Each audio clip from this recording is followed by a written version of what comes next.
All eyes on the stars, all ears on their stories. Narito na ang mga buzzling ganap sa mundo ng showbiz. Una rito, nag-open up ang actress na si Sunshine Cruz tungkol sa patuloy na laban niya sa myasthenia gravis.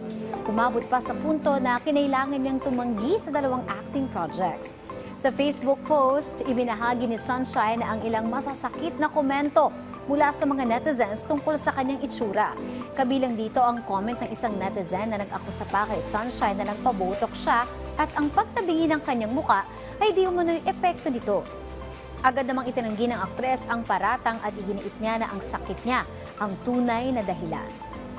Ang myasthenia gravis ay isang autoimmune disease na nagdudulot ng panghihina ng muscles. Mas karaniwan ito sa mga babae na nasa 40 years old and up at sa mga lalaki naman na nasa 60 years old pataas. Wala pang lunas dito pero may mga treatment na nakakatulong para makontrol ang sintomas. Sa pagdiriwang ng Women's Month, ipinaalala ng aktres na mas mabuting i-uplift ang kapwa babae kaysa magbaba ng kanyang kumpiyansa at ng ibang tao. Sa ngayon, nakatutok si Sunshine sa pagpapabuti ng kanyang kalusugan.